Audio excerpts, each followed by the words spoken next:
Permit me, Venerable Sir, to give a brief introduction of your good self. For those of you who were with us here on Monday night, please bear with me. Chief Reverend was ordained as a novice monk in Kirindi Vihara in Sri Lanka at the age of 12 and given the name Dhammananda, which means one who experiences happiness through the Dhamma, or Buddha's teachings. At the age 22, Chief Reverend received his higher ordination, Upasampada. Chief Reverend holds a diploma in linguistic, philosophy, Pali, Sanskrit, and Sinhalese, and a master's degree in Indian philosophy from Benares University in India. In recognition of his scholarship and contribution to Buddhism, the following universities have offered honorary doctoral degrees to Chief Reverend. That I have been working here in this country to promote Buddhism for 50 years. But I have not converted even one person into Buddhism. What a failure. 50 years. But I think few hundred thousands might have accepted Buddhism in many parts of the world after reading our publications and after attending to various religious talks. But I did not convert anybody. Tonight, our talk is power of the mind. First, we must understand what is mind and where it is. When Albert Einstein was asked this question,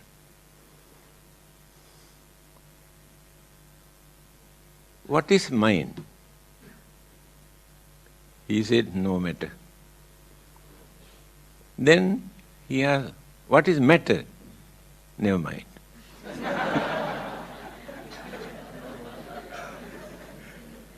Correct answer. Because in the matter there is no mind. In the mind there is no matter. This is how we answer.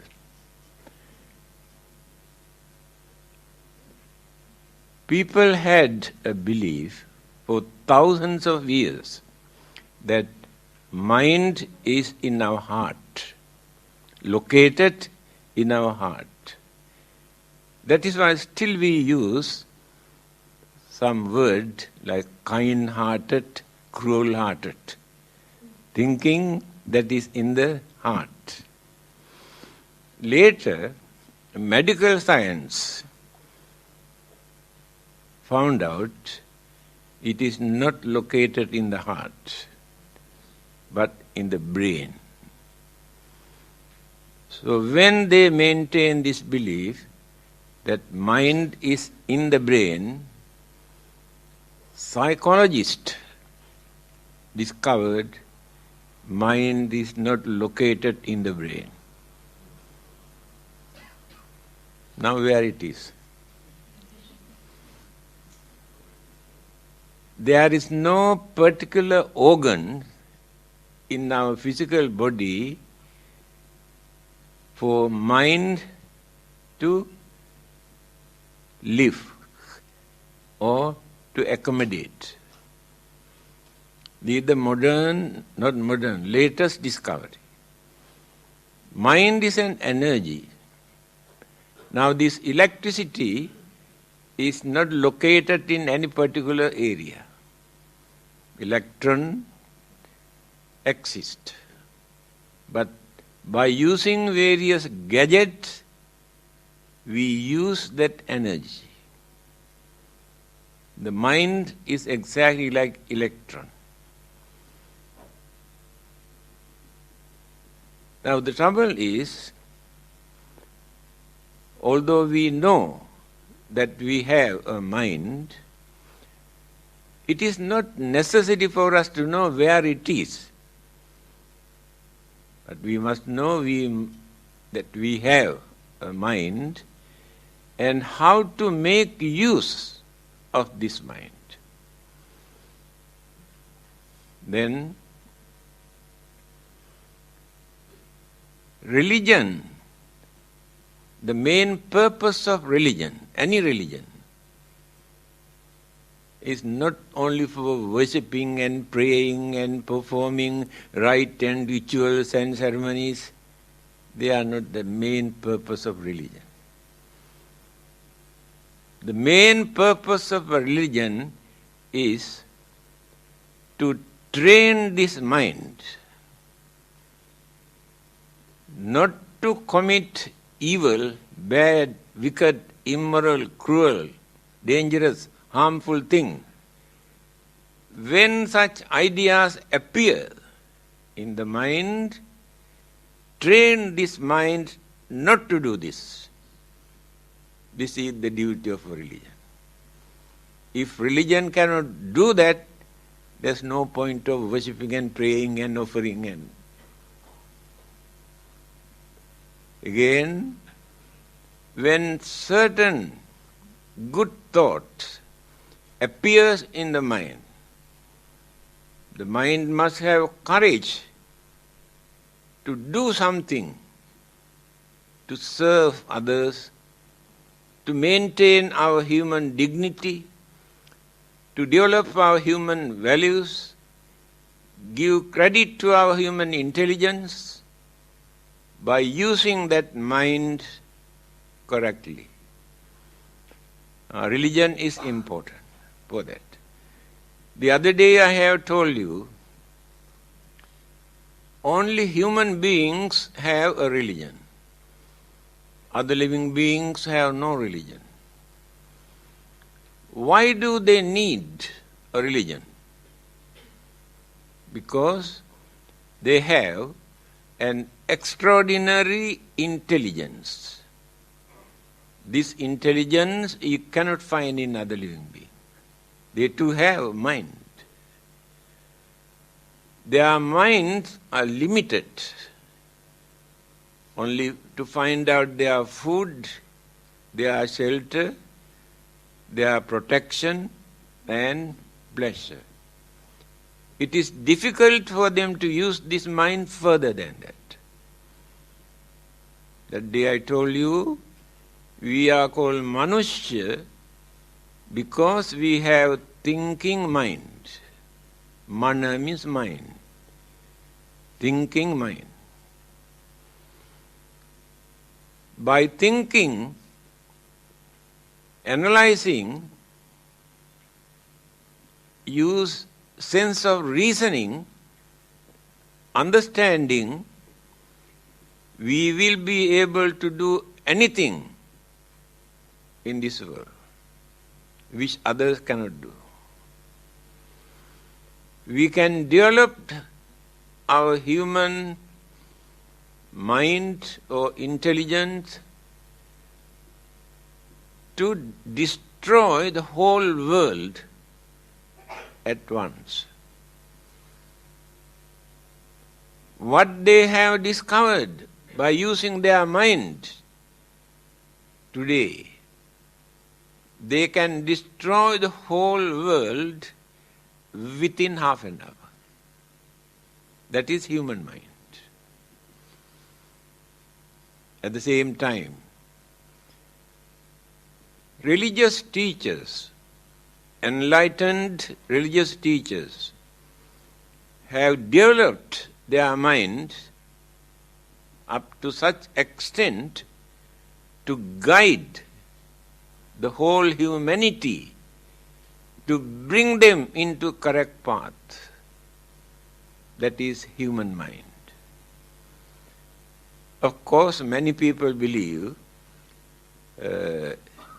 divine inspiration is there. Here we take only human mind without any extra energies or powers or any other influence.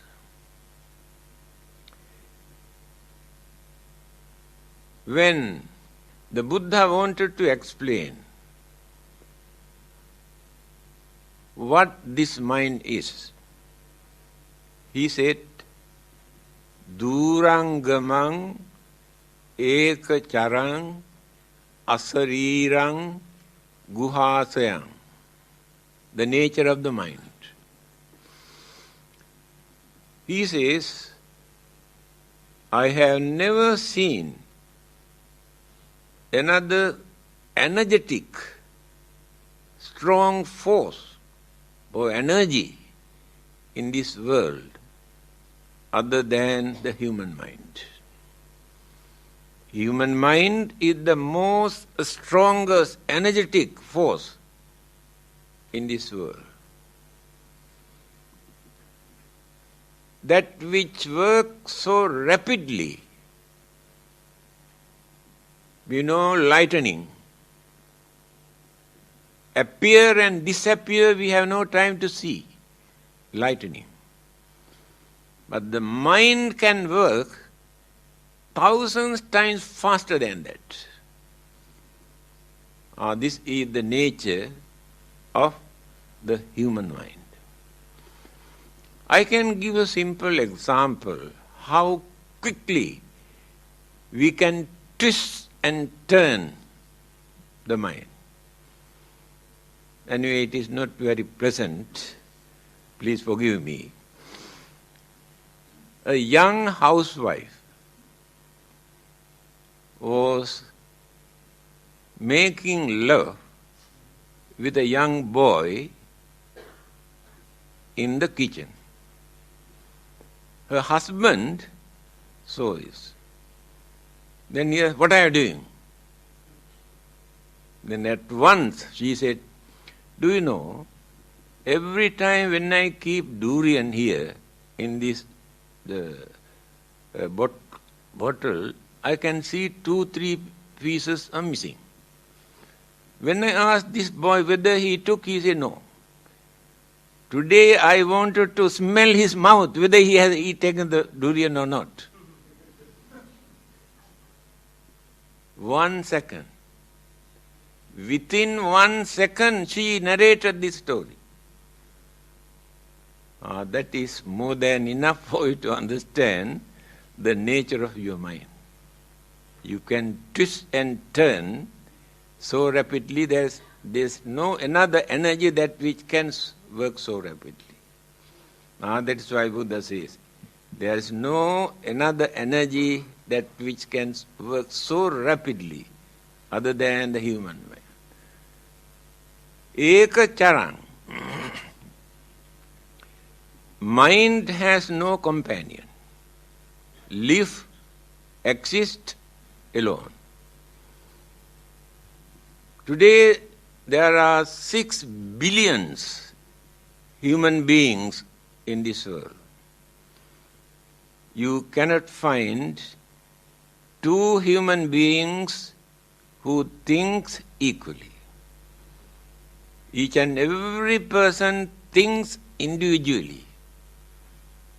Husband and wife who live together so 50 to 75 years, still husband cannot understand the mentality of wife, wife cannot understand the mentality of husband.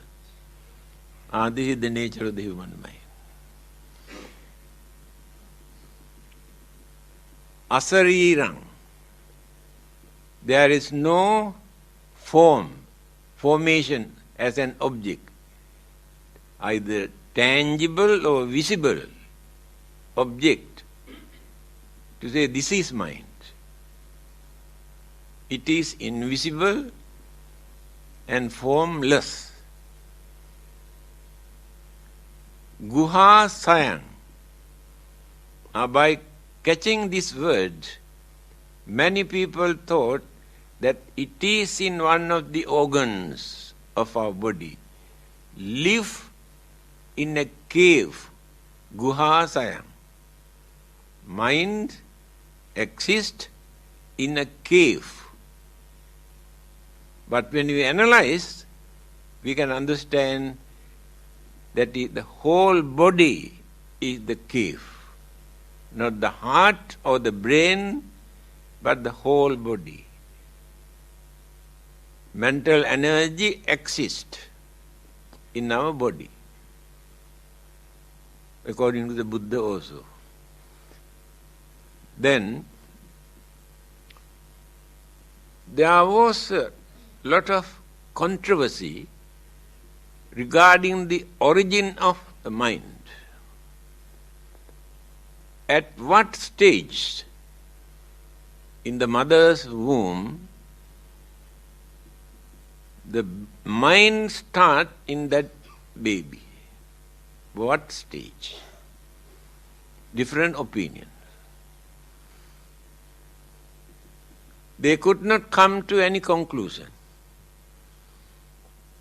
Albert Einstein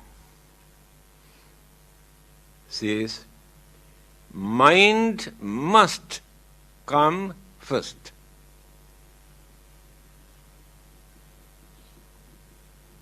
Exactly what the Buddha has said. He said, Viññānaṁ mātukuchismiñ okkamati. The departed person's consciousness, mātukuchismiñ, in the mother's womb, okkamati, enter. That is the nucleus of life. Later, all the other cosmic energies, elements, combined together, build up this life and this body. Started from the mind. Albert Einstein said, mind must come first. Of course, when we study the followers of various religions, they use another word, soul. But the Buddhists use the word consciousness, not the soul. What is consciousness? The word viññāna, in English we say consciousness, but we cannot catch the real meaning. In that consciousness, there are 5 kinds of mental energies. There are 4 mental faculties: Vedana, Sanya, Sankhara, Viññāna. The mind divided into 4 faculties. Vedana, feeling. Pleasant, unpleasant feeling we experience through one faculties of the mind. Sanya, conceive, perceive, recognize, identification take place in the second faculty of the mind. Third one, sankhara. Very difficult to find out correct English word for that. We say mental concomitant, mental formation, but cannot catch the real word meaning what the Buddha wanted to tell us. Modern scientist, psychologist says, we think our knowledge about the human mind is very advanced. But when we compare our knowledge about the human mind with the psychology that existed 2,500 years ago, we feel we are still in infancy stage. Because there are many things still they could not understand the nature of the human mind. And this is one of them. Sankhara. We say mental formation. What is this mental formation?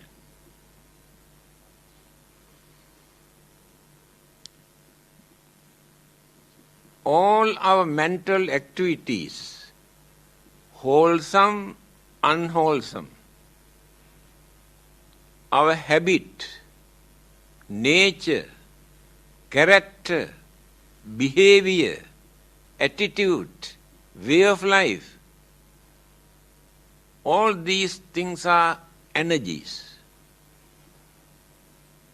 When all these things combine together, take as one mental faculty, sankhara. After gaining enlightenment under the Bodhi tree, certain words came out from the Buddha's mouth, although there was nobody to listen. I said few words. One line is, Visankhara gatang chittam. Chitta means mind. Now in my mind, there are no sankhara, no mental formation of accumulations of all those things just now I mentioned. Mind is free after gaining enlightenment. Now, we are the result of what we were.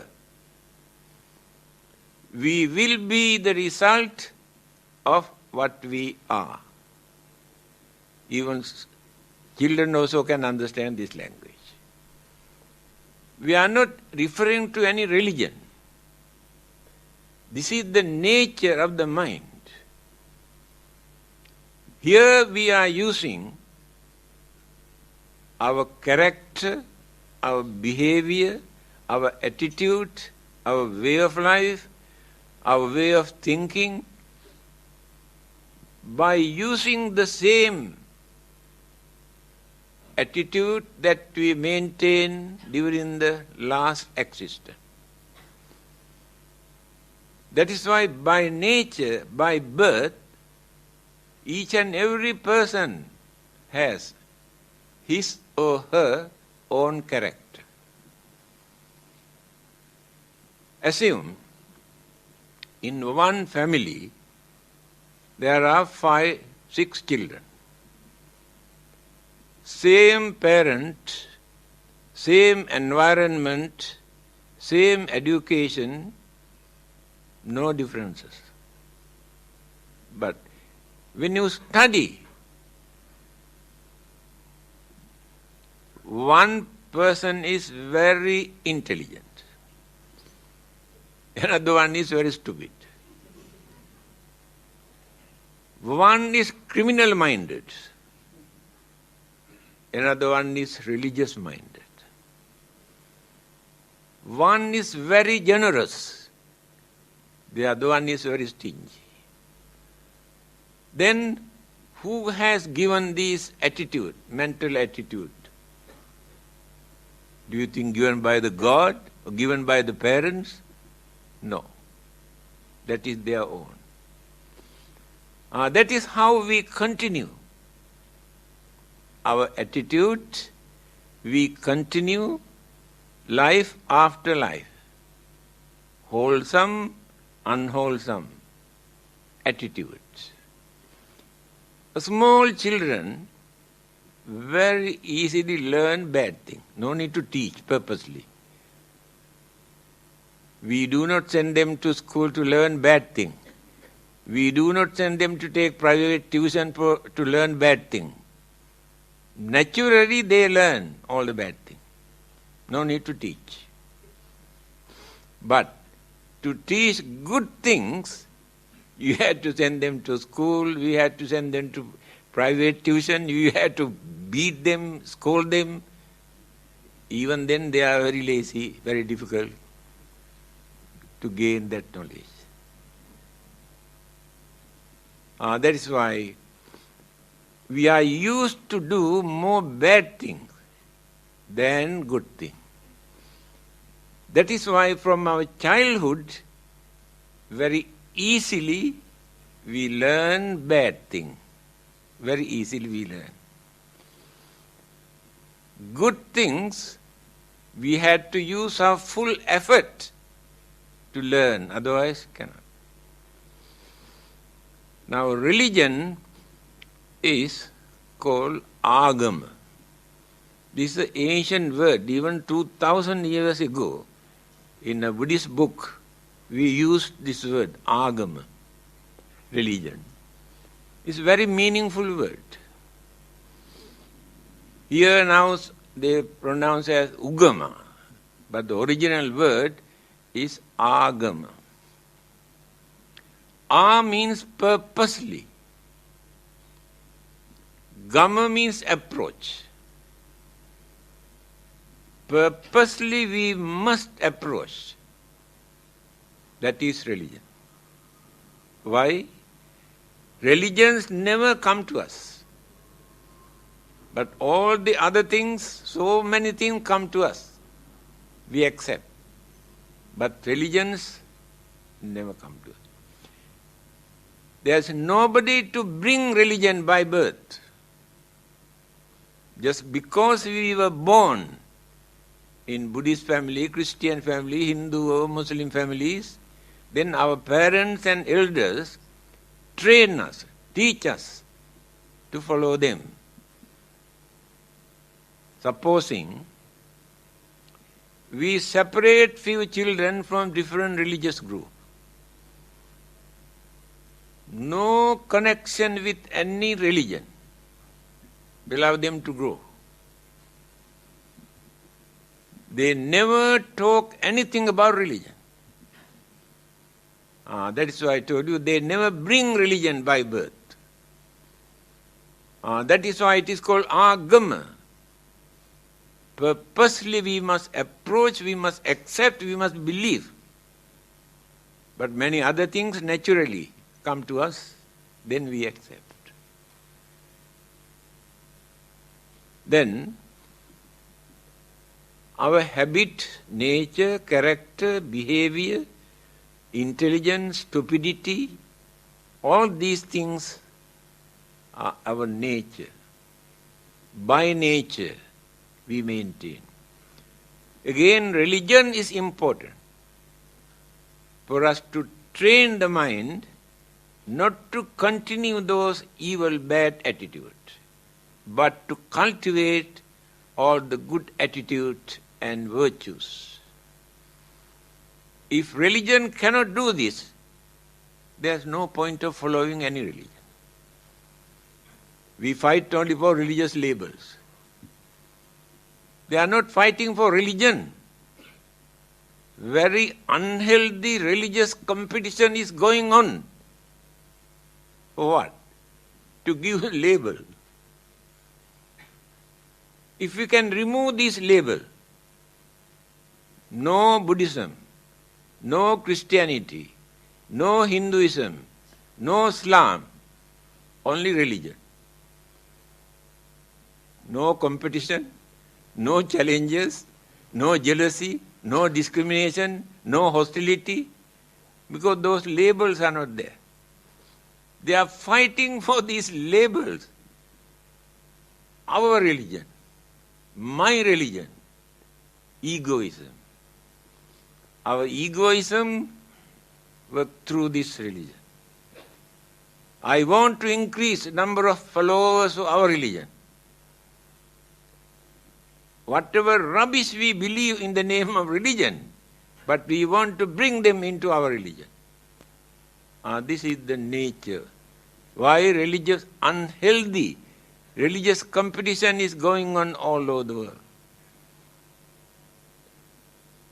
If we can remove these labels, the Buddha was not a Buddhist. Do we know that? Jesus was not a Christian. Do you know that? We have given these labels. We are the followers of the Buddha or Jesus. Therefore, we are Buddhists, they are Christians. But the founders of these religions did not introduce any label. What they wanted was to guide us, to tell us what is right, what is wrong, what to do and what not to do, how to maintain peace, happiness, satisfaction in our life. These are the duties of a religion. Unfortunately, today, religion has become the main cause of violence and bloodshed and war. Then what is the use of that religion? Because they drag religion into the battlefield and try to show, we are fighting for this religion. Those who have planned to destroy World Trade Center in America, nearly 4,000 innocent people had to face death, untimely death. All are innocent people. $1.5 trillion of property completely burned. Having done that, organizers say, well done. Very well done. God bless them. That is why the day I told you, now heaven has no place, fully packed. The more you destroy the followers of other religion, the more easily you can go to heaven. This is religion. What a pity. How our human mind, our greed, our jealousy, our selfishness polluted the purity of religion. There is no religion in this world that which encourages for people to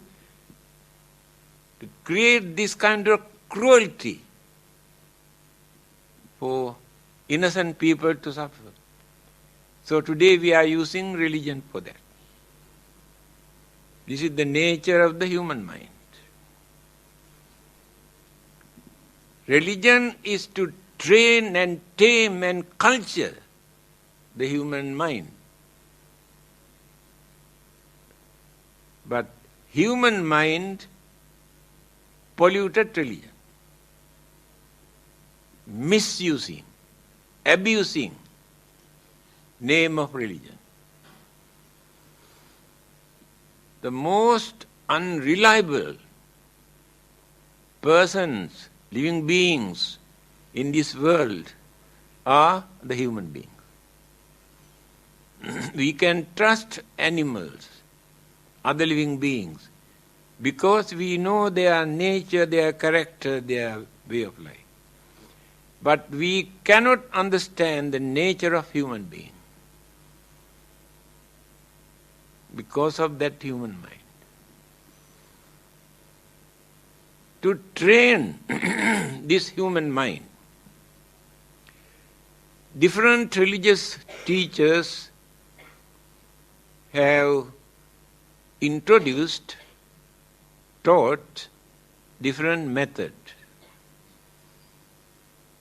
Many people started to worship and pray and do some recite something.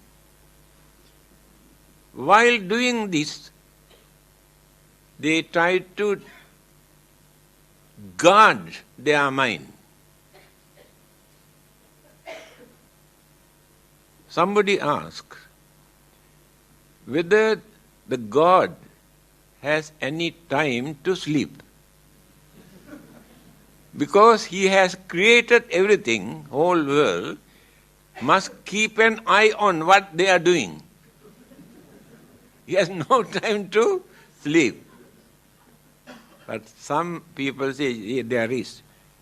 When people pray, at that time God gets the chance to sleep. Why? God knows at that time they don't do any bad thing, any harm to anybody.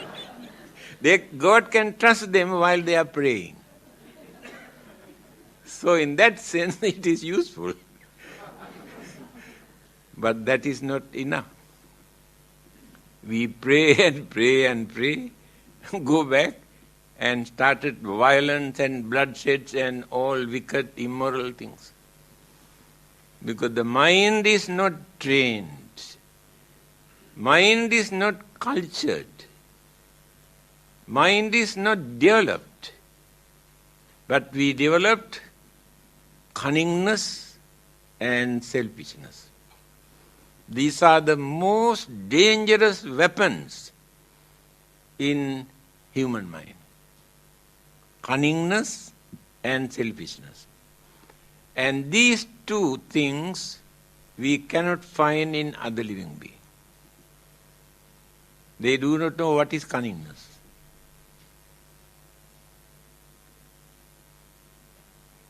Small children, still mind not yet developed up to that extent to bring external things into the mind. Telephone is ringing.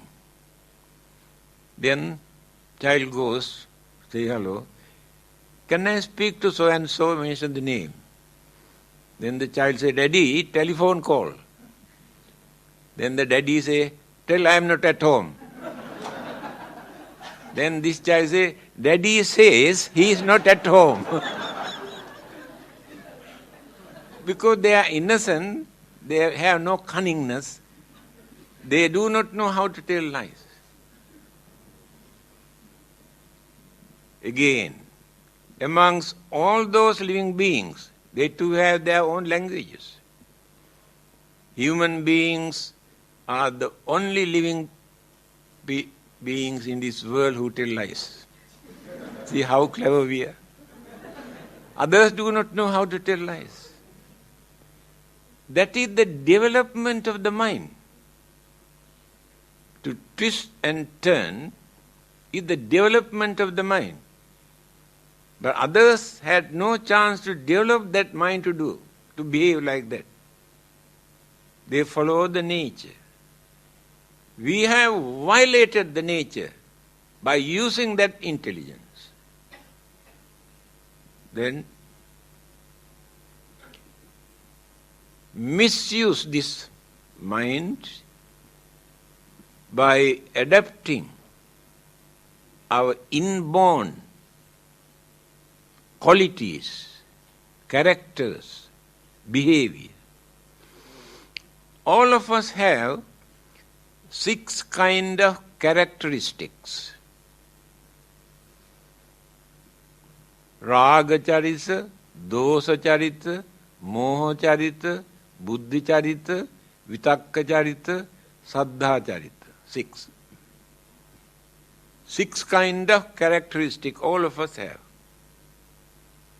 No one is free from it. But noticeable, only 1 or 2. All the others were submerged, not active, but remains in the mind. Raga charita.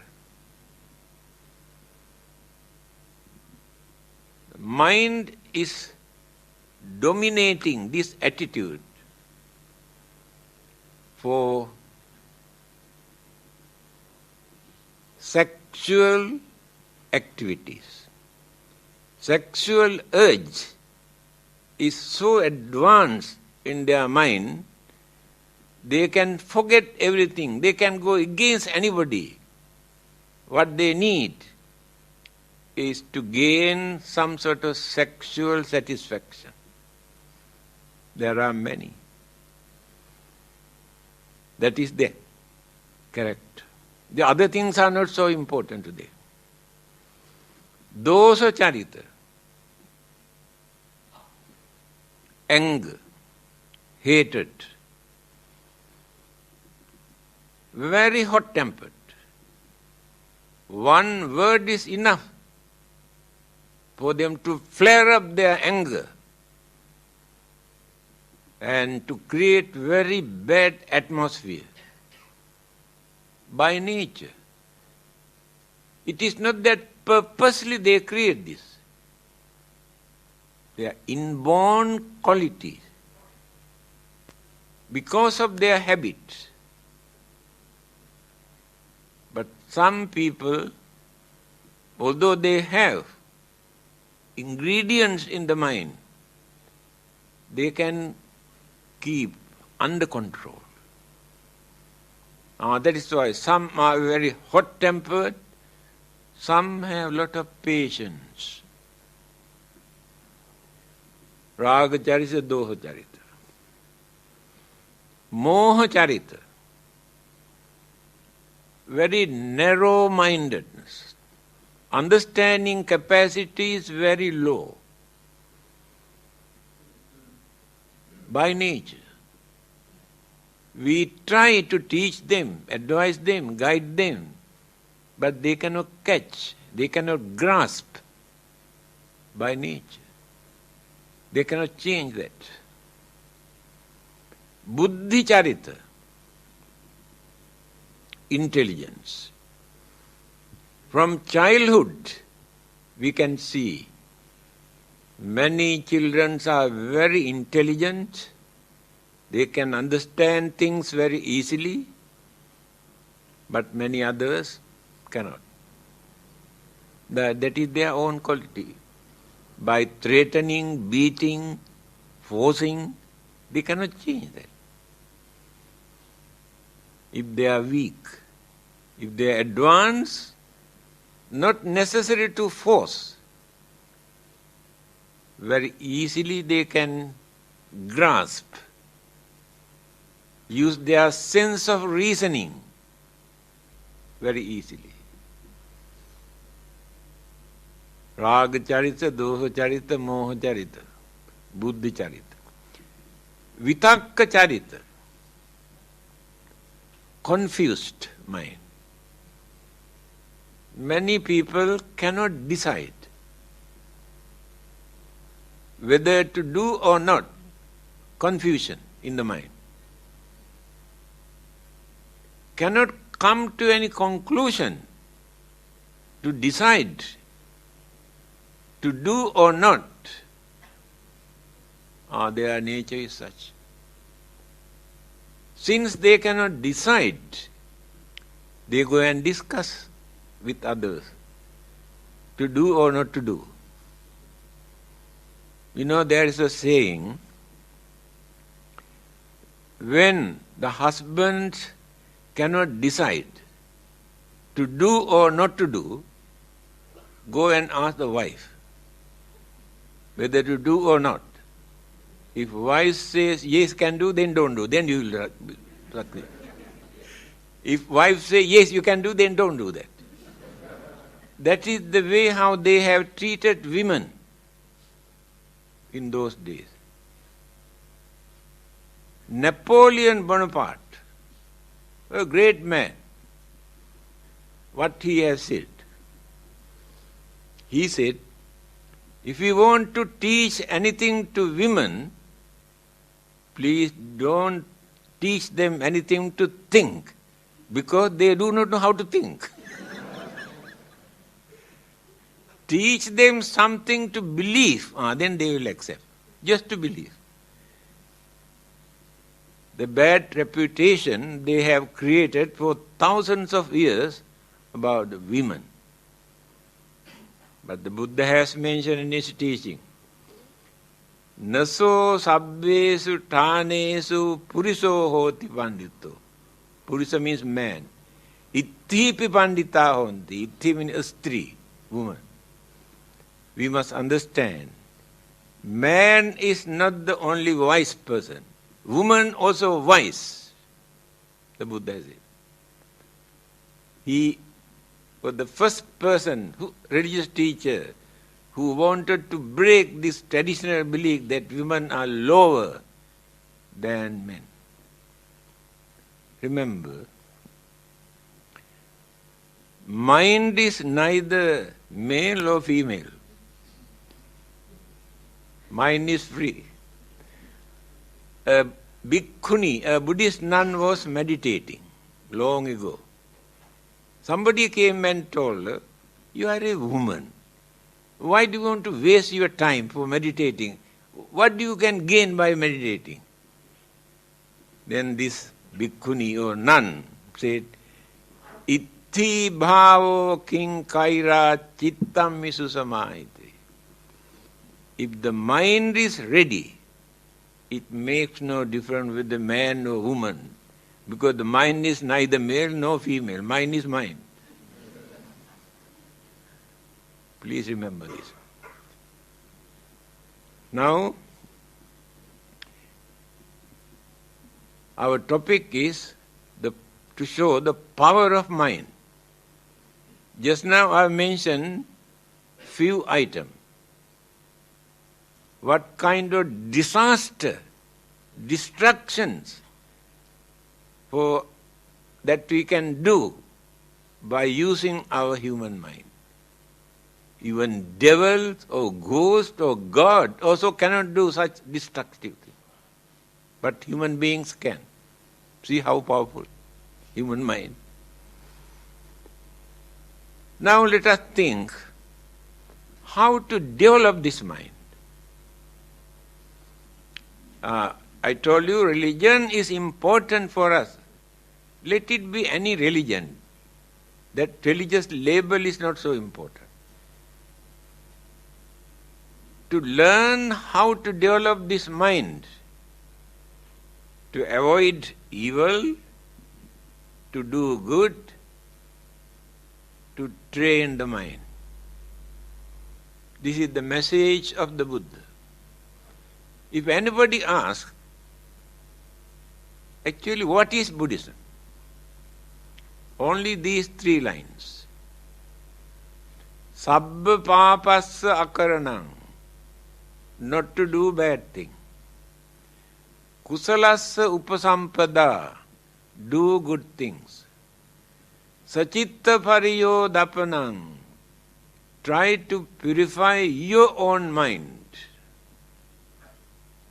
Etang buddhanusasanam, this is the message of every Buddha who appears in this world. Here, you must try to purify your own mind. Why the Buddha says like this? Nobody else can purify the other person's mind. The Buddha cannot purify your mind or our mind. God cannot purify your mind. But you can do. Very clearly Buddha says, Tumhehi kiccang atappang akkhataro tathagata. You had to use your own mind to understand and to do this. But the Buddha cannot do for you. Nobody else can do for you. You had to do by using your mind.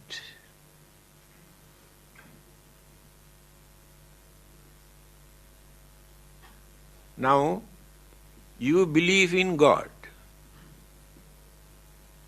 You know you are very cruel.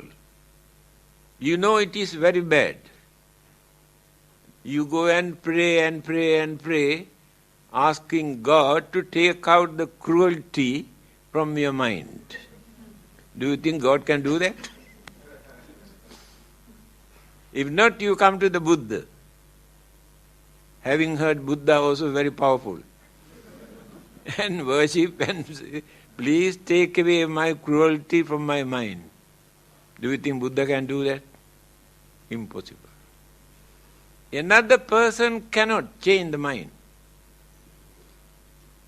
Religious teachers can give guidance, advice, how to do that. But you have to do this. They cannot do that. That is why here the Buddha says, Sachitta pariyodapanam. You must try to purify your own mind. Another person cannot purify. How to purify? Now you have been doing certain bad things. So one day you realize, I know these things are wrong, very bad. Then you determine not to repeat, not to do it again. Stop. Then you purify your own mind. The God cannot stop this, the Buddha cannot stop this. But you can. This is the nature of the mind. Another person cannot handle our mind. Either Buddha or God or any other supernatural living beings cannot do anything with our mind. But we can do if we use our mind properly. But the religious teachers give guidance, advice, how to do this. Now let us take the Buddha. How to purify, how to train, how to tame, how to develop the mind. Then, method is this. First, you must stop bringing external object into the mind through the senses. Every minute, every second, external object disturb the mind. Vision, the sound, the smell, the taste, the feeling. These 5 channels. Mind itself creates mental objects. 6 channels. Mind is mad now. No peace. Then create anger, jealousy, grudge and ill will, craving, attachment, all the what you call good and bad mental attitude we create because of these external objects. The Buddha says this very clearly. Pabhassara midang bhikkhave chittang tanchako agantukehi upakkilesehi upakkilitta. I am giving this quotation for you to know, to show the authenticity. These are not my own interpretation. He says, naturally, at the initial stage, our mind is pure. Later, when the 5 senses started to develop, to bring external object into the mind, mental pollution starts from that day onward. This is the nature of the mind. That is why we had to train our senses not to disturb the mind by bringing external object. Stop. Train the mind not to create mental image, mental object. Now the mind is alone. No disturbances, no temptation, no irritation. But mind cannot stay alone without taking an object. Mind must fix towards an object. The Buddha has advised, we must give a neutral object. If it is very good, very pretty, very handsome, then again mind is disturbed. If it is ugly, filthy, disturb the mind. Therefore, object must be neutral. So what is the neutral object recommended by the Buddha? Your own breath. Inhaling, exhaling, inhaling, exhaling. Count. 1 to 10, 1 to 10, 1 to 10. In the mind, no need to decide. Now mind cannot catch anything else into the mind. Cannot bring anything else into the mind. Mind is relaxing, relaxing, relaxing, relaxing. When the mind is relaxing, I told you the other day also, the organs of our body, brain cells, hormone, glands, nervous system, blood circulation, heartbeat, stomach, all these organs are disturbed by the mind. But when the mind is relaxing, these organs also function in normal way. Then we can lead a healthy life. We can avoid many sicknesses. Because the mind can create so many sicknesses. We do not know that. Later we come and say, oh, somebody might have done charm, or black magic, or devil, or ghost. Cannot understand. This is created by our own mind, not by anybody else. Now, mind is very tame, not stubborn, not wild, very tame, because had the chance to relax. There is no religious label for that. This is not only for Buddhists. Anybody who got a mind can practice this without using any religious label. Then, when we use our mental energy through the senses, because senses cannot work without mental energy. Eye consciousness, ear consciousness, consciousness is working there. But we use these as channels, bring. If we maintain this fear or worries or anger for a long period, create sicknesses, lot of sicknesses. Then, when the mind is cultured, take an object into the mind. He has prescribed 4 objects to concentrate. Kaya-anupassana, Vedana-anupassana, Chitta-anupassana, Dhamma-anupassana. 4 objects. Take body. Your body or my body. Concentrate. Analyze. Try to understand what this body is. Then we start from the very beginning. This is the combinations of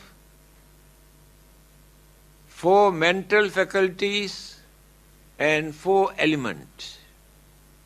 Combination, then the body comes into existence. Again, when we analyze part by part in our physical body, separate all those things, keep separately. The man is missing.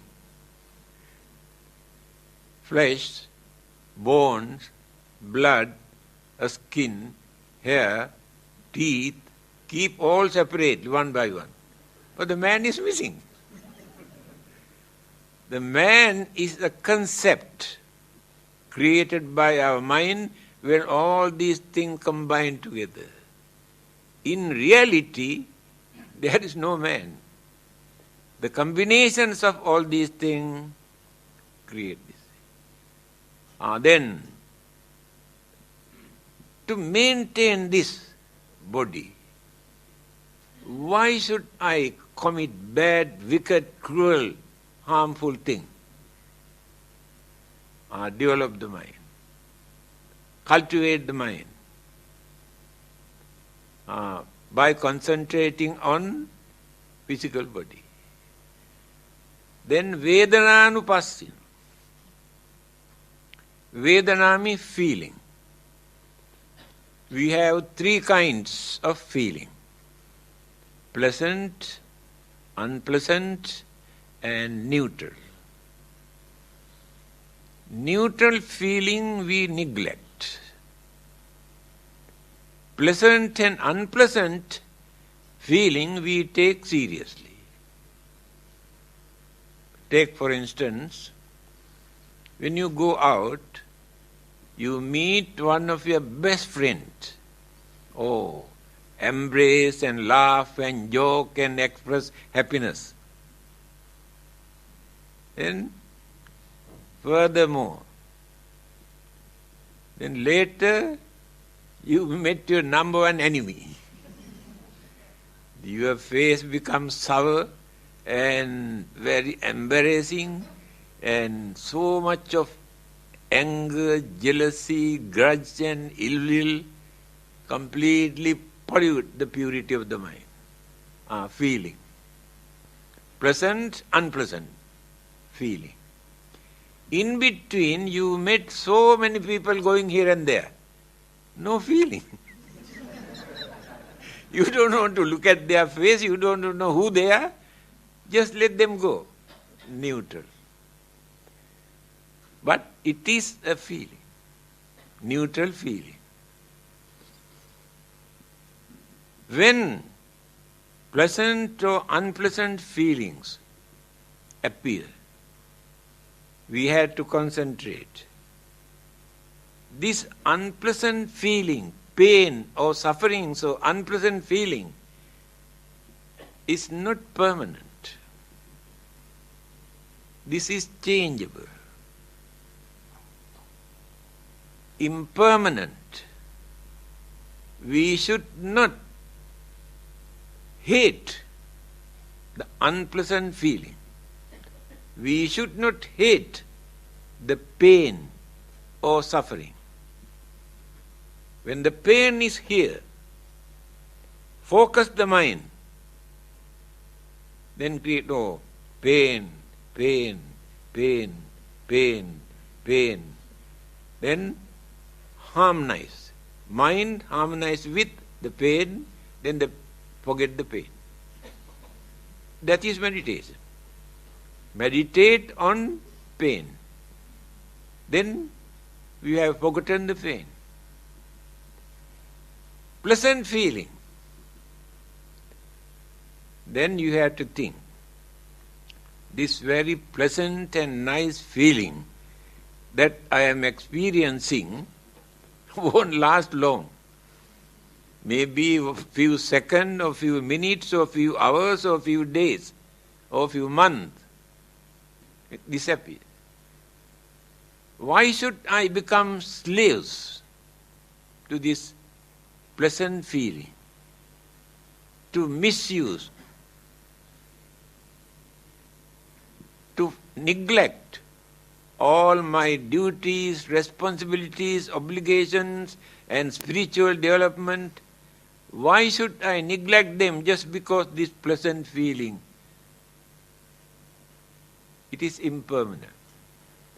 Certain feeling only few seconds, disappear. After that, we want to get it back. We run after that, cannot catch. We get into trouble. You have to concentrate on that. This pleasant feeling, that is emotional satisfaction, disappear. any moment. So, if you did not surrender yourself to this pleasant feeling, when that disappears, you never worry. You can maintain your normal life. That is the way how to meditate or concentrate on pleasant feeling. All these things we are doing to train the mind. Then, Chittanupassi. Chitta means mind. Try to find out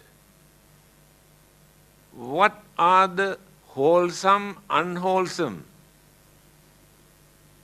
mental attitude that you have in your mind. Your egoism does not allow you to think, I have ignorance, I have what you call anger or hatred. Pretend that you are not having these weaknesses. But we had to accept, yes, I know I am hot-tempered. Then you get the chance to concentrate on that, to reduce and reduce and reduce and reduce and to tame the mind. That is meditation. No religious label for this. Anyone who got a mind can do this. You understand the nature of your own mind. What are the good qualities in your mind by nature? Kindness, sympathy, honesty, patience, tolerance. These good qualities are also there in your mind. Then try to cultivate all the good qualities. Concentrate on them. Development of the mind. Taming the mind. That is called meditation. We have completed 3 items. Last one is Dhammanupassi. Dhamma gives many meanings. Teachings of the Buddha is also called Dhamma. Universal law or natural phenomena also called Dharma.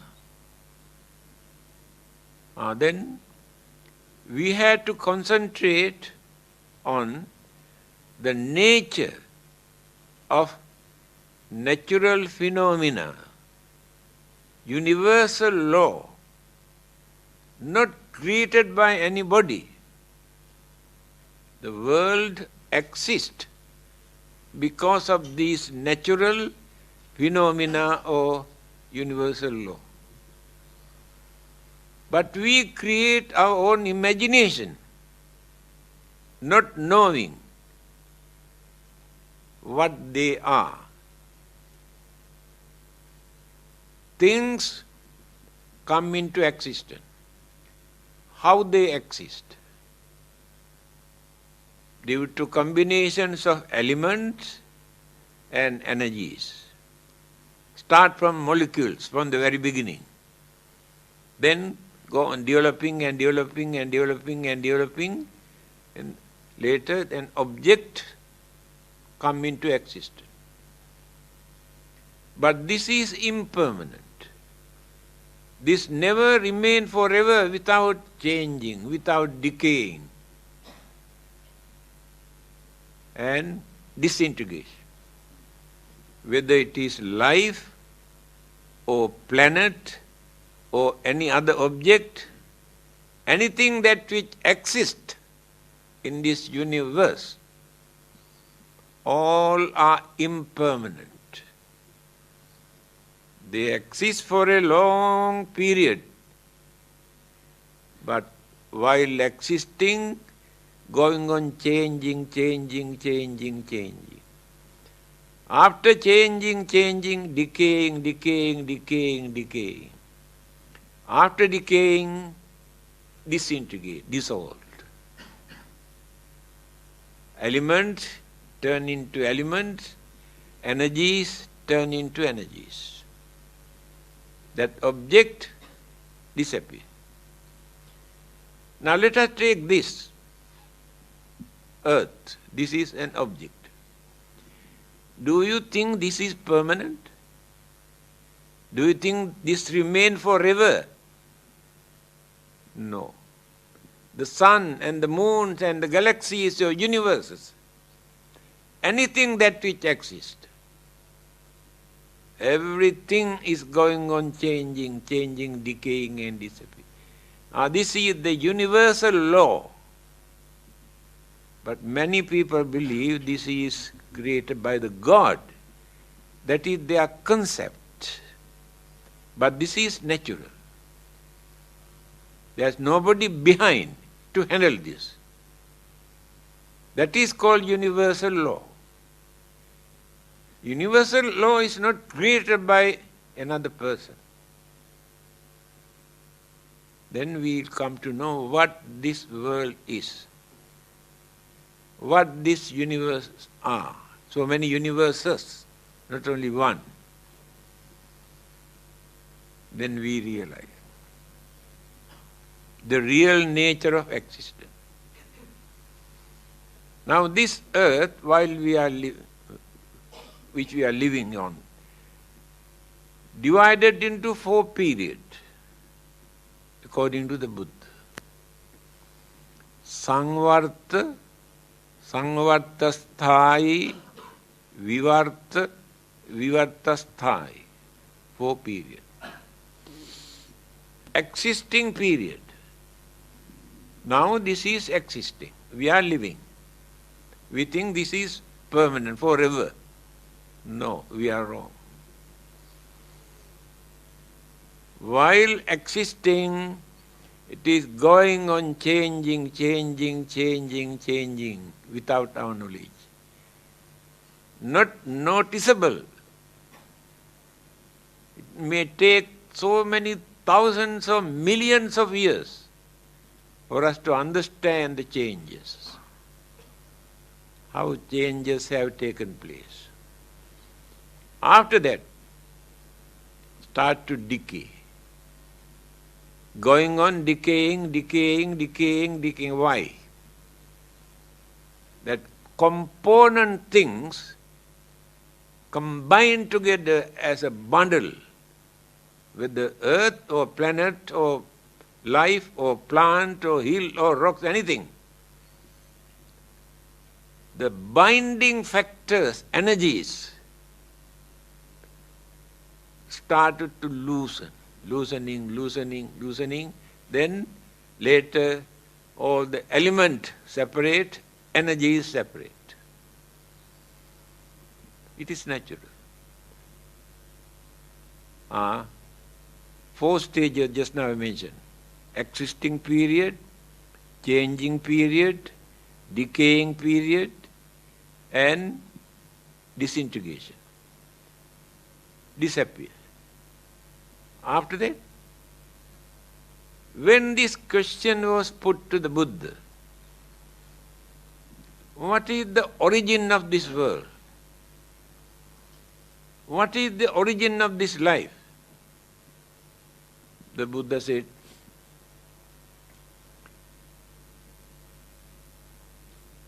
it is impossible for anyone to find out the beginning of this world or the beginning of this life. Because of this. Now, after ending this existing world, completely disappear. But dispersed particles, molecules, atom, neutron, proton, electron, gravity, gas, magnet, all these energies no one can destroy, remain. These are energies. Again these energies slowly, due to gravity and magnet, combine. Molecules. Then the formation started to take. That is why the Buddha says there is neither beginning nor end. I remember Bertrand Russell, one of the best intellectual freethinkers in England. He said in his book, amongst the founders of all those religions, I respect only one man. He is the Buddha. Although he was not a Buddhist, he has no religion. Why do I respect the Buddha? The Buddha is the only religious teacher who never made false statement about the beginning or the origin of this world. Because he knew what this world is. But all the others said, this world was started and such time, created by so and so. It shows how poor their understanding capacity. The Buddha knew what this world is. Therefore he said there is neither beginning nor end. Beginning become the end become the beginning, joined together again. Now, setting sun here in this country today become rising sun in another country. So setting sun is not the ending of the sun, reappear again. So everything that which exists, change, decay, disappear, again energy is combined together, formation take place. That is the four method introduced by the Buddha for us to concentrate. When understanding appear in our mind will be free from all the weaknesses and defilements and evil forces, sufferings, complete liberation, salvations, deliverance, final goal. We gain when our mind be developed up to that extent. This is the nature of the mind. Without using our mind, we cannot gain salvation from another person. Buddha says, Tumhehi kiccang atappang akkhataro tathagata. The Buddha can tell you what to do and what not to do for you to find out your salvation. I cannot give this salvation to you. You have to work for that. But Buddha can tell how to do that. So we cannot expect our salvation from another person by worshipping or praying or offering or doing anything. We have to work for that. Although they believe that they can get from either God or from any other person, but they had to work for that. Simply they never gain their salvation.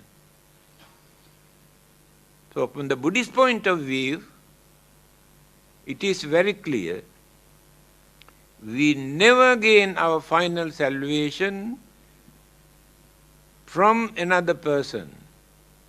We had to work by following the correct method given by the religious teacher. What is the time now?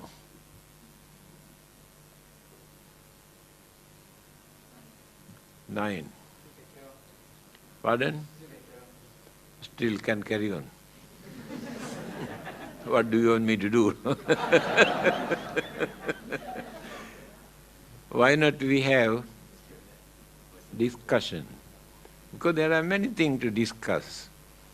Because we are not here to argue or to fight or attack or criticize or condemn, but to know something, to understand something, how far we can get together, work together, and how far we can develop our good attitude, how far we can reduce our weaknesses. This is the main purpose. Thank you, Chief Reverend. Although the Chief Reverend say that the mind is asexual, the organizing committee will not be responsible if the male use a female toilet. Please bear in mind. We are still in this world. Anyway, I open the floor now for questioning.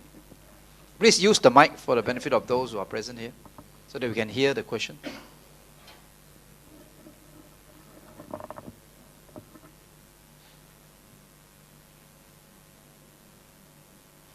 Okay. Right, Reverend. Right, Reverend. Just one piece of advice we would like to get from you. That is, we realize and we can observe there's so much of destruction of the world going on simply due to man's selfishness and greed. He doesn't know what actually keeps him alive. What he needs to survive, he has forgotten. What he knows what he needs to keep his greed and selfishness going. What is your advice to the environmental destruction of the world? Thank you, Right Reverend. Only advice that I can give from the Buddhist point of view,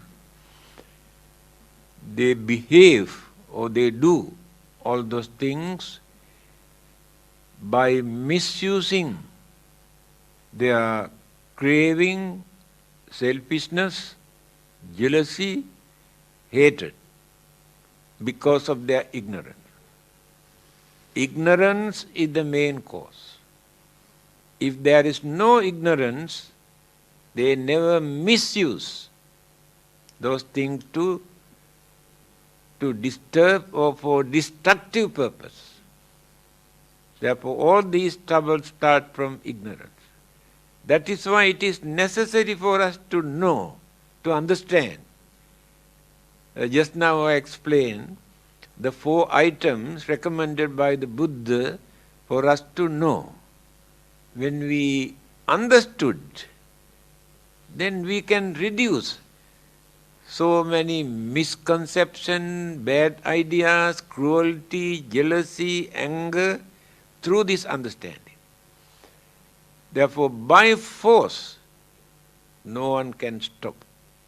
The more we use force, the more they aggravate the situation. The other day, I mentioned United Nations Constitution. They have drafted in the United Nations Constitution, war begins in the human mind. At the same time, peace also must come from the human mind. We can pray, we can worship, we can burn lot of papers and joysticks asking peace to come down. It never come down from anywhere. It must come from the human mind. They are repeating what the Buddha has said. In Dhammapada, the first sayings of the Buddha, he said, Mano Pubbangama Dhamma. Very simple saying. Mana means mind. Mano Pubbangama Dhamma. Human mind is responsible for all those good and bad things that which exist in this world. Not the animals or ghost or devil or God, but human mind. Human mind create violence and bloodshed as well as peace. Nobody else can do that. To reduce this, we must develop our understanding by reducing our ignorance. We have more ignorance in our mind. Understanding is very little. Just like huge iceberg in the sea. We can see only little bit on the top. Iceberg is under the water, we cannot see. Our ignorance is so big in our mind. We can understand only little bit. That is why we are facing all these unfortunate incidents, occurrences to suffer.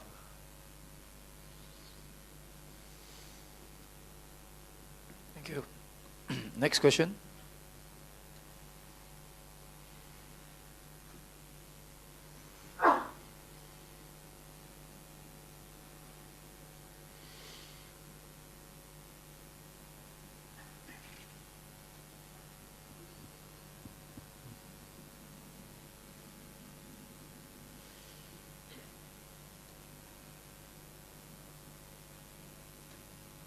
Thank you.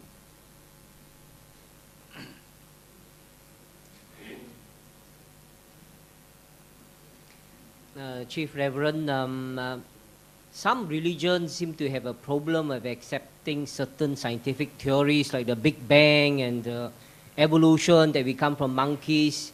Do Buddhism have this problem accepting these scientific theories? Question number 2.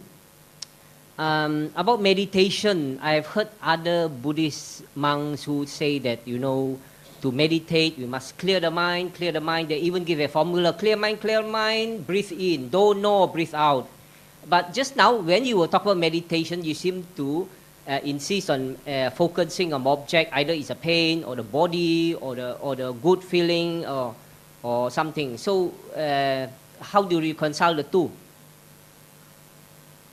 Thank you. Yes, sir.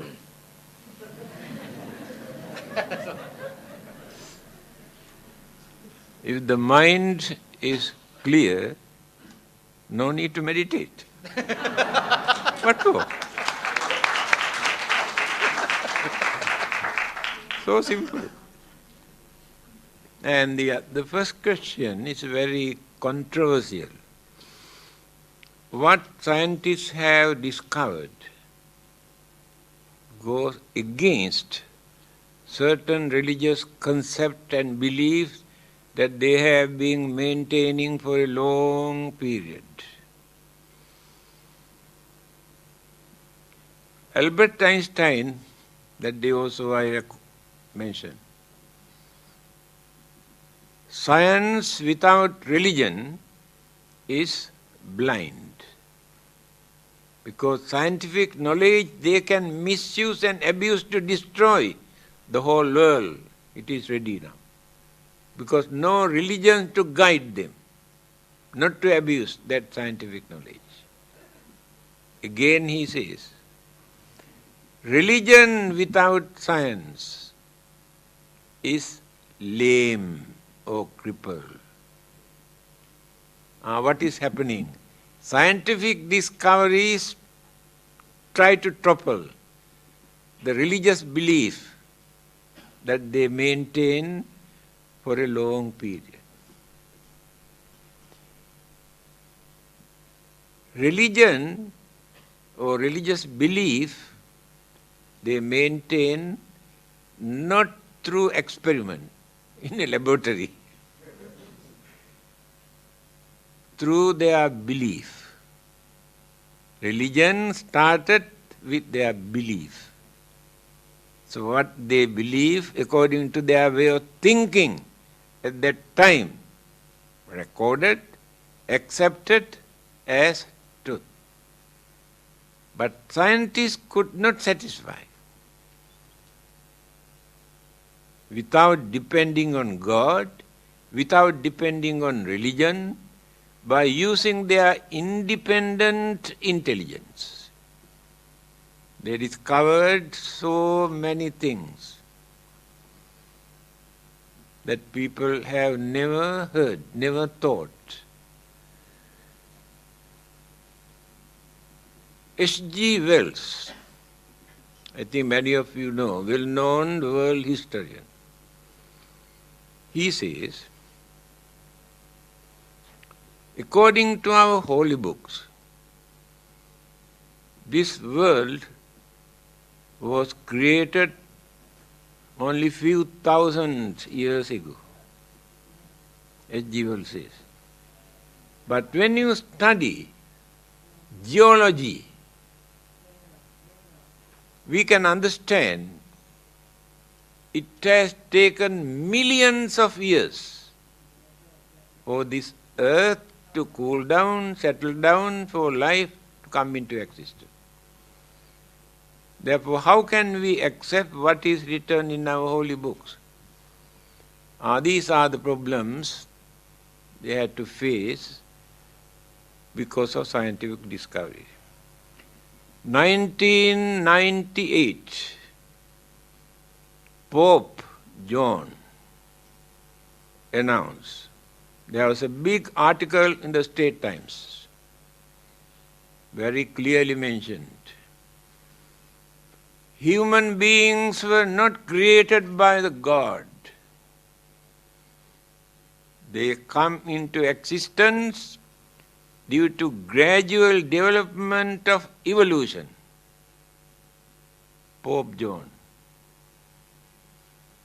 I discussed this matter with the Archbishop, Dhammananda. Why Pope says like this? When he said, actually his idea is, this body is not created by the God. He creates only soul. That is why he says, this human life is not created by the God. But when you refer to Albert Einstein, religion without science is lame, crippled, not practical at all. Now they try to compromise, accept certain discoveries created by the scientists. Then religion becomes active. Therefore, we should not depend on our belief, what they have maintained for a long time. When you read certain Buddhist books, we can see certain stories, certain incidents, but when you compare with the modern education, cannot accept. At that time, the way how they believe. Now take for instance, when the rainbow appears, when I was a small boy, I can remember, my parents told me, do you know what is that? That is the vessel dropped by the God to take water from here. Then the rain comes. All our belief about this worldly condition was exactly like that. And some of these beliefs incorporated into religions, every religion. Buddhism also not free from that. Every religion. Therefore, we had to use our common sense of reasoning, understanding, to say, no, it is in our religion, we cannot throw away. That is not the way. What people have believed few thousand years ago about the life and the world entirely changed today, different, according to the modern education. Therefore, instead of criticizing, condemning religious belief, we must try to understand with good intention they have introduced these beliefs. But today when we analyze, we can understand some are not easy to prove that they are true. Therefore, we must know how to adjust in any religion. Thank you. Next question. Venerable Sir, on the question of rebirth, what is rebirth? And does rebirth confine only to certain religious teachings?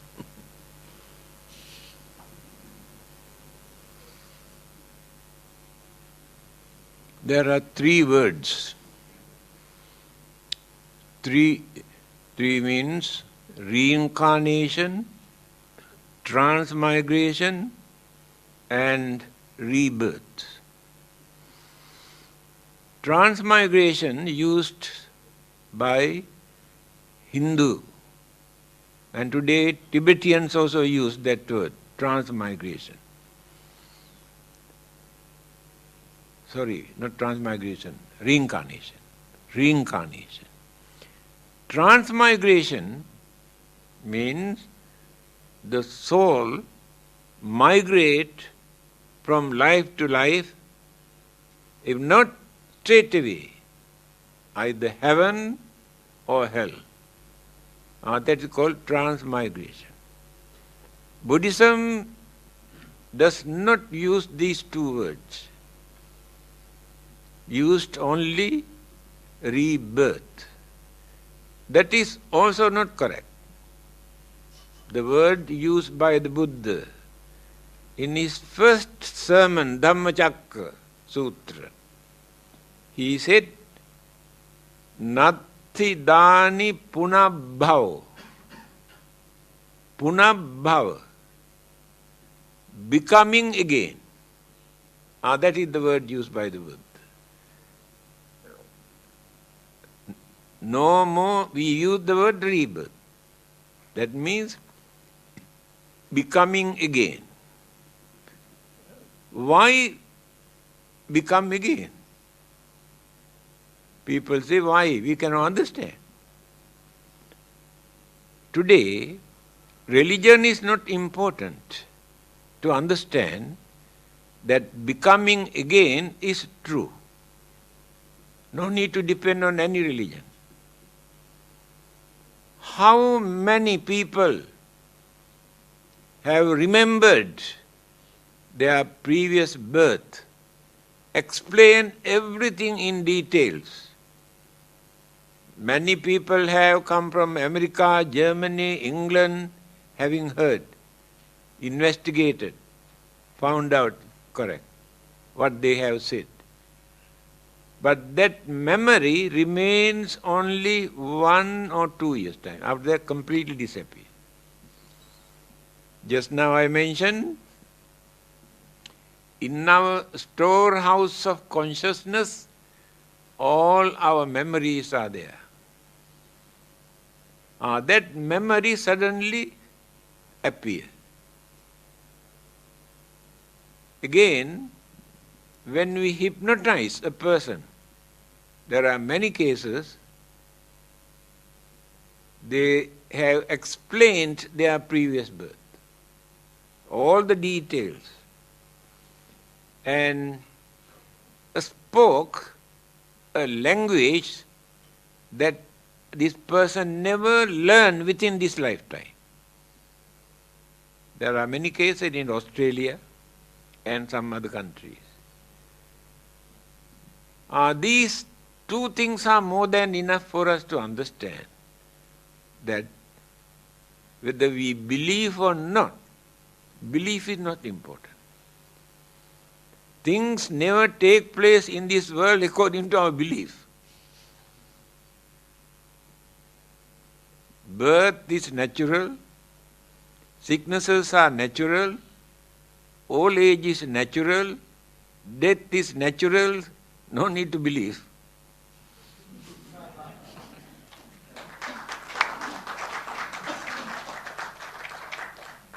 If anything happened to us after our death, that is also natural. Not according to the God or Buddha or Bodhisattvas or anybody. They are not responsible for that.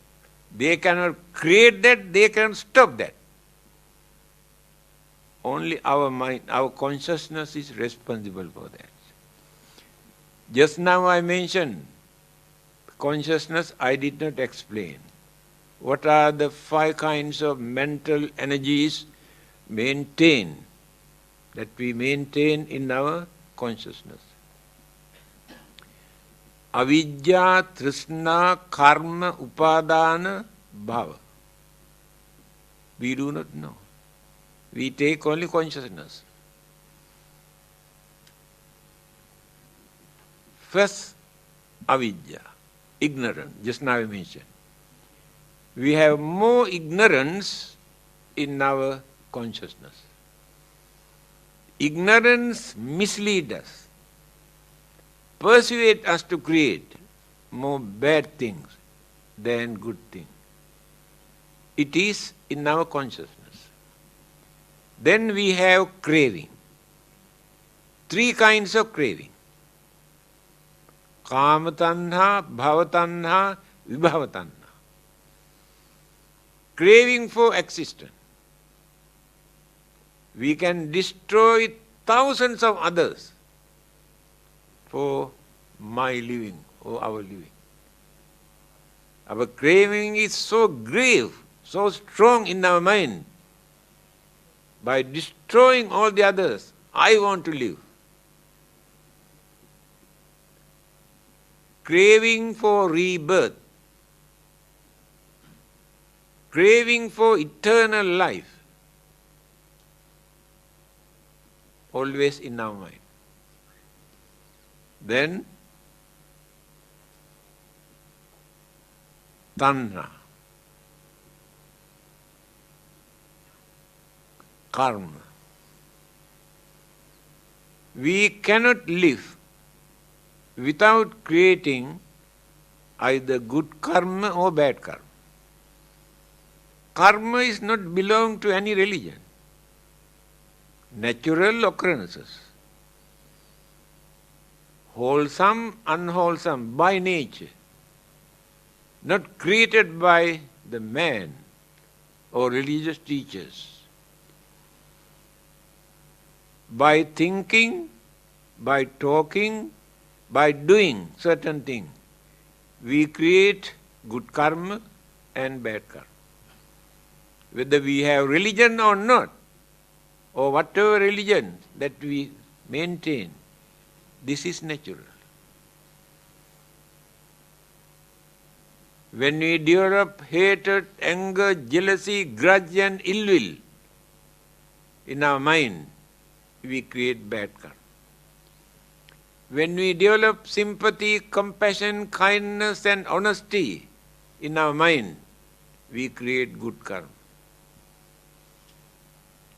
When you scold others to abuse, insult and condemn, we create bad karma. When you talk to others to console, when they are suffering from fear and worries and all sicknesses and all these problems, we talk to them kindly, very nicely to console them. We create good karma. We do certain things for our pleasure or for our living. Certain things are moral, certain things are immoral. Certain things are good, certain things are bad. Everybody is responsible for it. This is in our consciousness. The other one is Upadhana Attachment. All of us have some sort of attachment towards somebody or something. There is nobody who lives in this world who has no attachment. Last one is karma formation. Karma formation means when we are going to die, senses are not working with the mind. We cannot think purposely. Stop everything. that is the time that subconscious mind projects all our good karma, bad karma, neutral karmas appear, disappear, just like a film show in the mind. Before our death, the last karmic thought that appeared in the mind take the responsibility for the next existence. That is called karma bhava. These 5 energies are working in that consciousness. So when this consciousness transmitted from here, just now I mentioned, it must enter into a mother's womb. Maybe test tube also a mother's womb. Whether humans or animals or any other, according to karmic energy. Rebirth takes place in this way.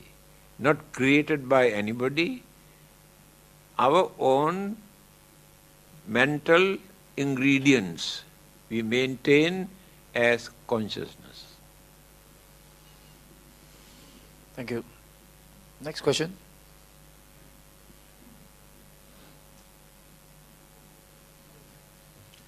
Chief Reverend, can I pose a question to you? You are going to post.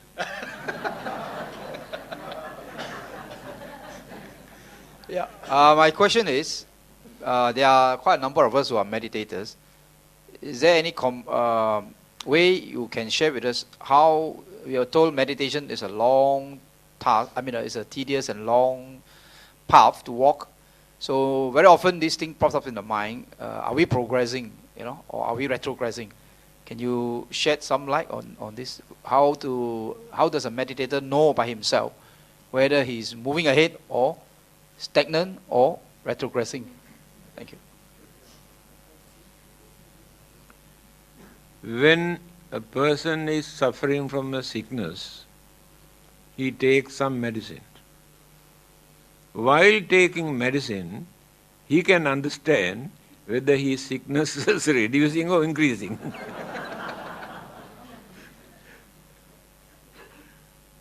What is the first one? Okay, my first question is, what is the purpose of life? Oh, that's right. And my second question... Wait. Okay.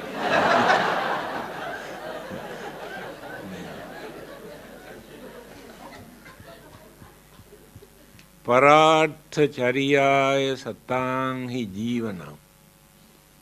In Sanskrit language, the purpose of our life is to do some service to others. Without serving others, we cannot serve ourselves.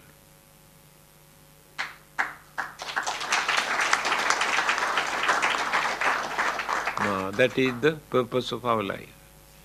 Now, what is the second one?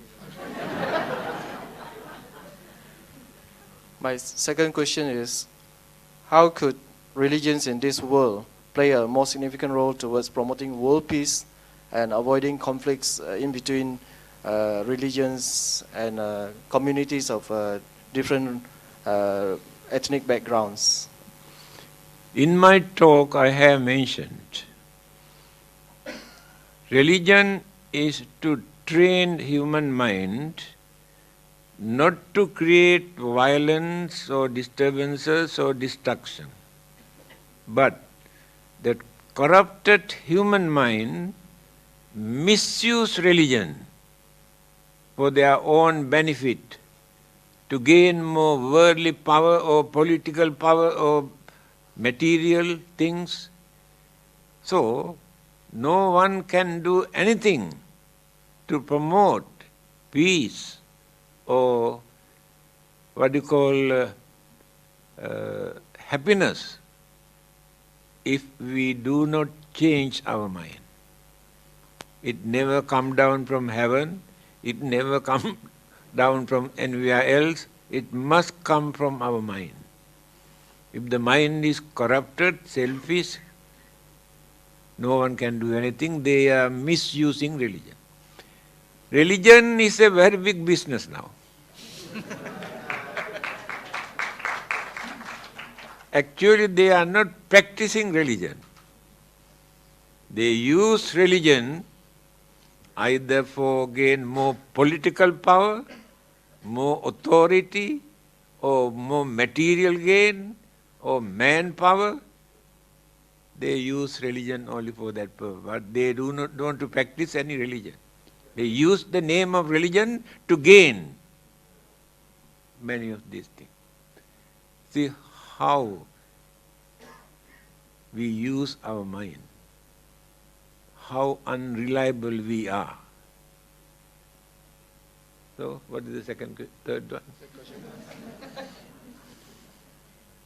Should a religion get involved in politics and to take stand on certain issues, especially? Yes, I can remember. No, it is a good question. Because I have heard on many occasions people say we should not use religion with politics, should not mix up. They are wrong. The Buddha has given this advice. Anujanami bhikkhave rajanam anuvattitum. First advice, as the followers of the Buddha, to cooperate with the existing government or law enforced by the government. That is the first advice. Second advice, if the ruler of the country punished innocent people, it is not suitable for him to remain as a ruler.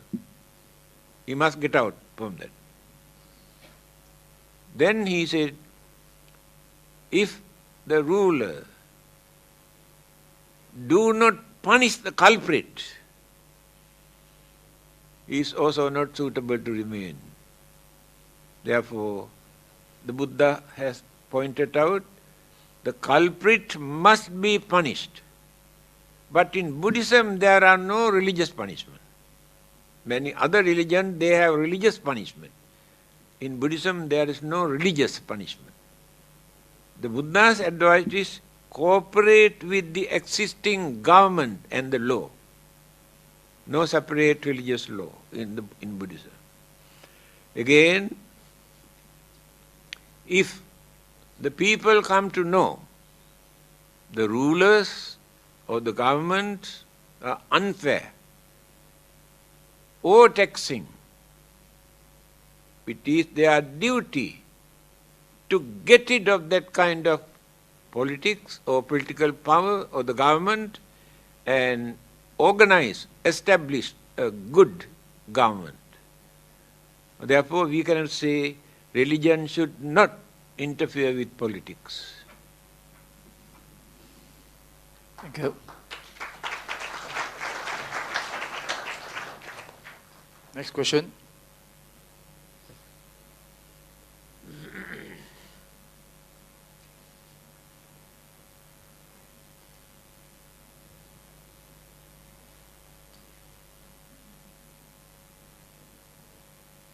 Reverend Sir, good evening. I would like to hear your opinion or belief on destiny. Is it true, or do you believe that human beings are responsible for their own destiny, as in the saying, destiny is in your hands, or is there a higher superpower that determines who we are or where we are? Thank you. I have very clearly explained, individually, each and every person is responsible for his or her life.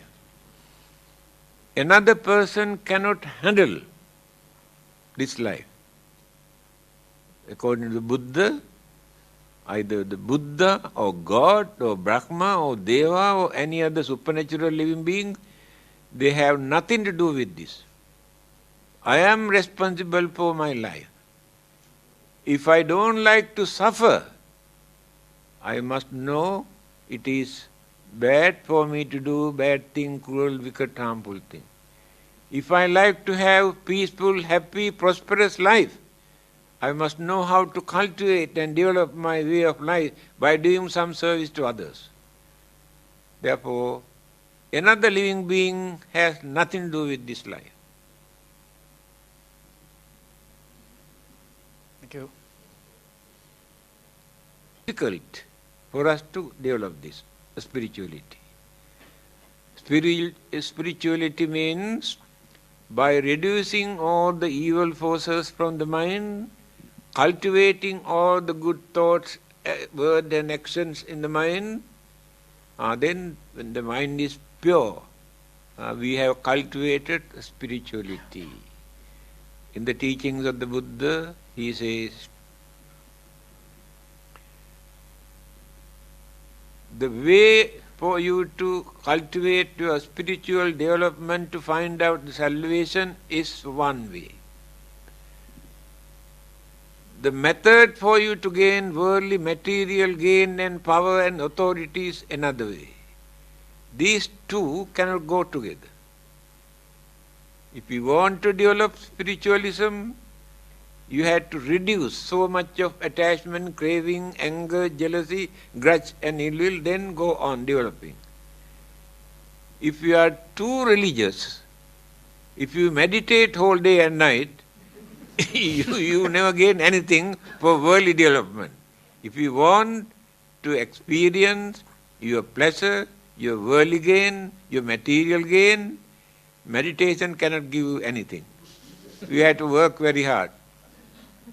Buddha says, Alaso gihi kama bhogi nasadu.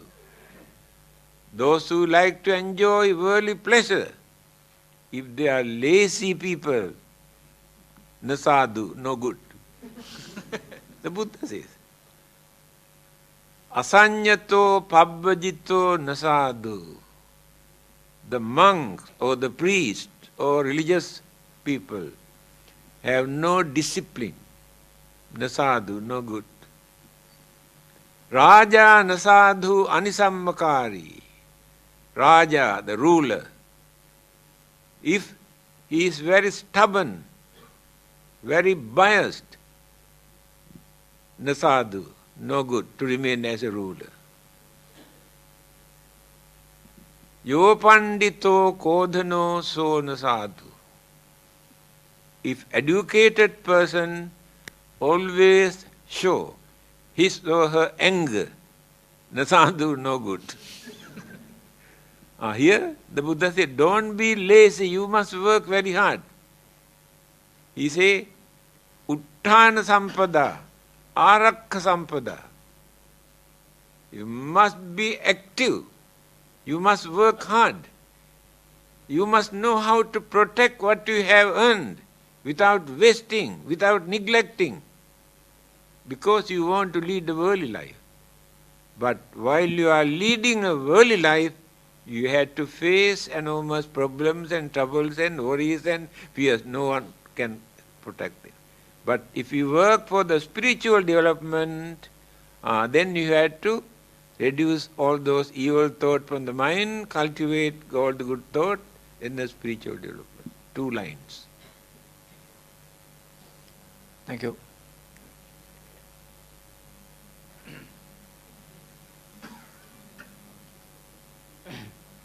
Chief Reverend, so I understand we are entitled to 3 questions. So my third question is, Chief Reverend, you have been talking about the mind and consciousness, but say in the last century, psychologists like Sigmund Freud and Carl Jung, they talk about unconscious or the unconscious mind. So you are talking about through meditation we can gain control of our conscious mind, but can meditation also help us to gain control of our unconscious mind, for example? Because today psychologists talk about what happened to our childhood, for example, even before age of reasoning, we will somehow influence our adult life our behavior and actions. So can meditation also help us to gain control of our unconscious mind besides the conscious mind?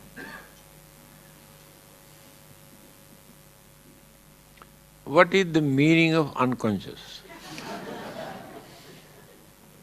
What do you mean by unconscious? There is not conscious, a-conscious, before consciousness. For example, now something happened, a child has been abused, for example. So when he grows up to be an adult, this abuse will have influence his actions and thoughts and behavior. They have nothing to do with unconsciousness. Unconscious means when the five senses are not working with the mind, when the mind stops thinking, that is unconscious. That means mind exists, but it does not work. Unconscious. So when they meditate, they try to do this. Stop all the five senses, stop thinking, then the mind experience, it is unconscious. Mind experience the bliss. The Buddhas and Arahantas who have attained the higher stage, occasionally, purposely, spend for 7 days as unconscious, just like dead bodies. There is no difference between dead body and their body while they are in unconscious state. And during this period, they experience bliss because the burdens of physical body is not there. The hindrances, obstructions, troubles and problems they are facing because of the body. Hunger, thirst, pain, ache, suffering. So when the mind is in that unconscious state, the mind is free from the physical burden. That is the meaning of unconscious from the Buddhist point of view.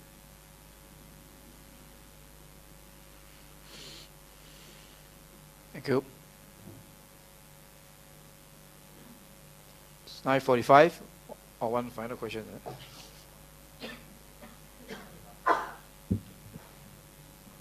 Reverend, I have this question.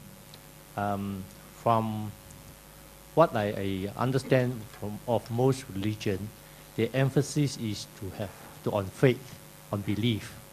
And because of that faith, the followers are actually looking for salvation.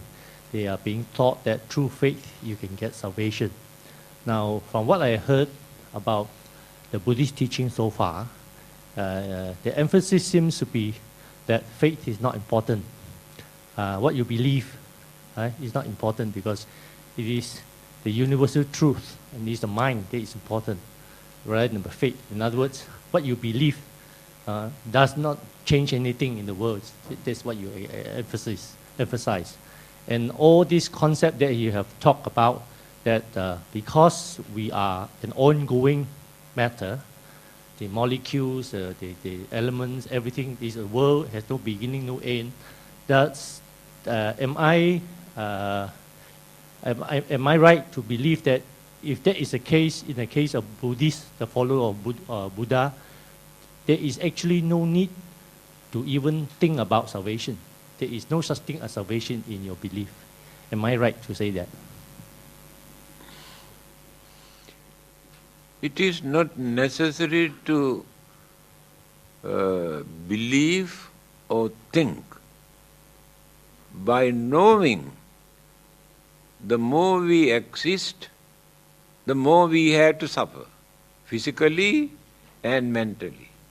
Almost every day, complain, pain, troubles, worries, fear, disturbances, while we are living here. So if we don't like to suffer like this, then we must have an aim in our life. What is that aim? to get rid of all these sufferings and problems and troubles that we are facing. Therefore, religion paved the way what to do and what not to do to get rid of this unsatisfactoriness in our life. So the belief has nothing to do with that, only understanding. Thank you. Yeah.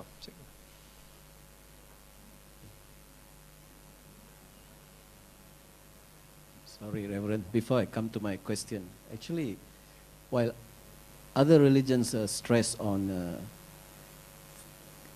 deepness of faith for salvation, Buddhists simply say that your actions will give you salvation. If you do good, your salvation is already guaranteed, not your deepness of faith. That's what I understand. Hope I'm right. Before I come to my question, another thing is the long and short of what we have learned today is that if you're clear in your mind, if your understanding is clear, you don't actually need to go into meditation. Am I right? Okay. Thank you. The other thing is... So you ask, then you answer your question. Yes. Okay, go ahead. Yes.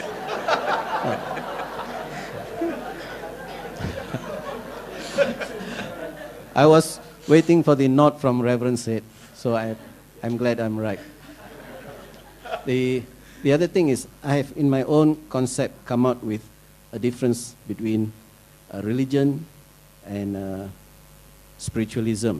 Maybe I'm wrong, but just to simplify my simple mind and make it easy, spiritualism and religion are the same, except that spiritualism is the belief in God, in a supernatural being. But you do it in your own way, spiritualism. Whereas religion, I have discovered, is rather giving a brand name to what you believe in a supernatural power. And therefore, there is a lot of diversiveness. There's a lot of you, me, they.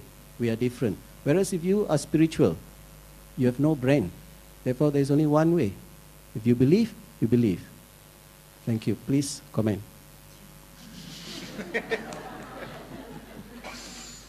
I think your spirituality is a different kind of spirituality. We use the word spirity, means moksha. In Sanskrit, we say moksha. In Pali, we say mokha. In English, we say salvation, liberation, deliverance, freedom. Same meaning. Why every religion use this word, salvation? That means they admit within this lifetime we are suffering. To get rid of this suffering, must follow this religious way of life for our salvation, for our liberation, for our freedom. That is the purpose of life. That is spiritual development. Thank you.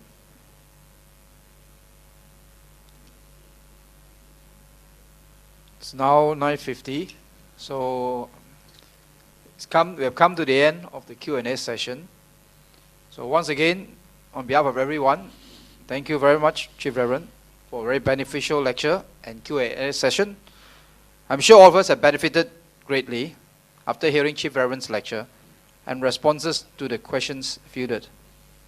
The first leg of Chief Reverend's tour of Sabah has now come to an end. Bhavatu sabba mangalang rakhantu sabba devata sabba buddhanubhavena sada sotti bhavantu te. Bhavatu sabba mangalang rakhantu sabba devata sabba dhammanubhavena sada sotti bhavantu te. Bhavatu sabba mangalang rakhantu sabba devata sabba sanghanubhavena sada sotti bhavantu te. Do you know the meaning of sadhu? What did you say, sadhu? Huh? Excellent. Well done. Well done. Excellent. That means encourage others also to continue when you say sadhu. Another thing, when we say sadhu, that is the end of that program. Understand? End of the program, only we say sadhu. So,